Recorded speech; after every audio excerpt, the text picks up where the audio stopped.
अपने आस्था केंद्र को श्रद्धा वंदन। श्रद्धा वंदन। बैठ झरोखे देख रहे हम, निकली है भगवन की सवारी, एक भगवान साथी सहकारी। हमने देखा कि भव्य जीव निगोद से निर्वाण की यात्रा करते हैं। अगर हमारे जीवन में झांक कर देखें तो इस यात्रा को एक और दृष्टि से देख सकते हैं। जीवन 4 तंत्रों से चलता है और इन तंत्रों में हम पाल्य की तरह पलते पलते पालक हो जाते हैं और आगे पालनहार भी हो सकते हैं। जीवन का पहला तंत्र है परम तंत्र। परम यानी उससे बड़ा और बढ़कर कोई नहीं। जैसे छोटे बच्चे के लिए माता पिता परम तंत्र है, वे बदले में कुछ भी नहीं चाहते। निसर्ग परम तंत्र है। जीवन चलाने के लिए मन, वचन, काया, इंद्रिय, बुद्धि और प्राण ऐसे योग जीव ने निसर्ग से प्राप्त किए हैं। निसर्ग हमें हवा, पानी, आहार, प्रकाश, अग्नि, ऊर्जा और हमारे जीवन के लिए जो आवश्यक है वह सब देता है। परम तंत्र स्वयं शुद्ध और सिद्ध है। वह उदासीन है। वह निमित्त कारण के रूप में हमेशा सहायता करता है। परम तंत्र से हमने जो कुछ प्राप्त किया उसका हम किसी भी तरह से इस्तेमाल कर सकते हैं। हम नैसर्गिक साधनों का अपव्यय करें तो भी निसर्ग उसमें दखल नहीं देता। निसर्ग हमेशा हमें पाल लेता है। अगर एक जीवन समाप्त हो जाए तो निसर्ग अगले जीवन की व्यवस्था तक कर देता है। परम तंत्र बदले में कुछ भी नहीं चाहता। जीवन का दूसरा तंत्र है परातंत्र। परम तंत्र में पलते पलते हमारी कुछ समझ जागती है और क्षमता भी बढ़ती है। परातंत्र में भी हम पल जाते हैं। परातंत्र सापेक्ष है, उदासीन नहीं। वह भी बदले में कुछ नहीं मांगता, लेकिन एक दिशा बताता है कि जो कुछ भी हम इस्तेमाल करें उसे इस तरह विवेक से करें कि हमारा काम हो जाने पर दूसरा कोई उसका इस्तेमाल कर सके। जैसे कि थोड़ा बड़ा होने पर माता पिता बच्चे को कहते हैं कि उसके खिलौने वह ठीक जगह पर रख दे। परातंत्र में हमें खुद को एहसास होता है कि हवा, पानी आदि का इस्तेमाल ऐसे करें कि इनका अपव्यय ना हो और वे प्रदूषित ना हो, ताकि दूसरे भी इनका इस्तेमाल कर सके। हमने देखा है कि गुरु सापेक्ष होते हैं, इसलिए शिष्य की साधना गुरु के परातंत्र में होती है। कई बार गुरु की पराशक्ति गुरु को पता भी ना हो, इस तरह से शिष्य का संरक्षण कर लेती है।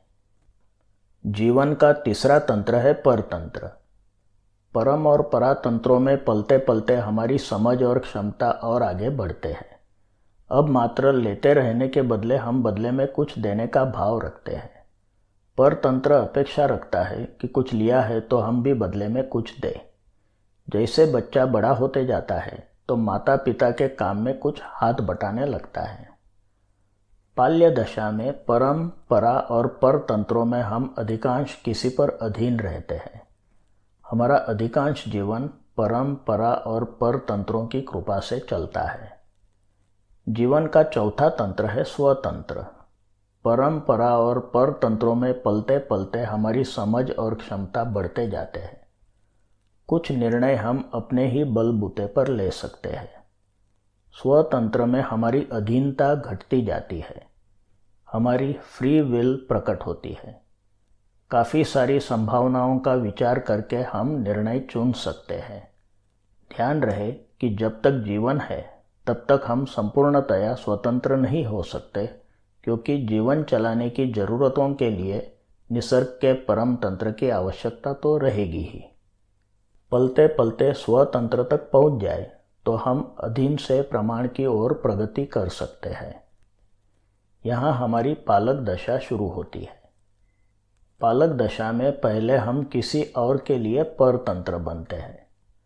हम उन्हें कुछ देते हैं तो बदले में उनसे कुछ चाहते भी हैं।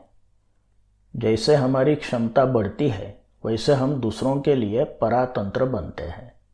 अब हम देते हैं तो बदले में कुछ चाहते नहीं, मात्र इतना संकेत देते हैं कि जो दिया वह इस तरह से इस्तेमाल करे कि और कोई उसे फिर से इस्तेमाल कर सके। हम अपेक्षा और उपेक्षा के ऊपर उठकर सापेक्ष पालक बन जाते हैं।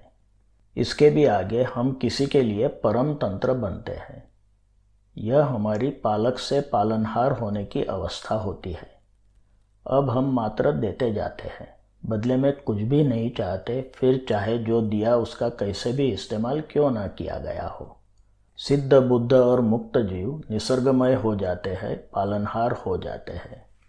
इस तरह हमारी यात्रा पाल्य भाव में परम से, परा से, पर से स्व तक और पालक भाव में स्व से, पर से, परा से परम तक चलती है। जीवन के हर क्षण में हम इन चारों तंत्रों में पाल्य और पालक भाव में रहते हैं। जैसे हाथों की उंगलियां कुछ हद तक स्वतंत्र हिल सकती है तो साथ में हाथ से जुड़ी भी है, वैसे जीवन में भी हम कुछ हद तक स्वतंत्र हैं तो काफ़ी हद तक परम, परा और पर तंत्रों से जुड़े हैं। इसे हमारी परम से परम की या निसर्ग से निसर्ग की यात्रा कहा जाता है। हमारी निगोद से निर्वाण की यात्रा इस दृष्टि से परम की यात्रा भी है। अल्पश्रुतं श्रुतवतां परिहासधाम त्वद्भक्तिरेव मुखरीकुरुते बलान् माम्। बोलिए उपकारी चराचर सृष्टिमय निसर्ग देव भगवान की जय।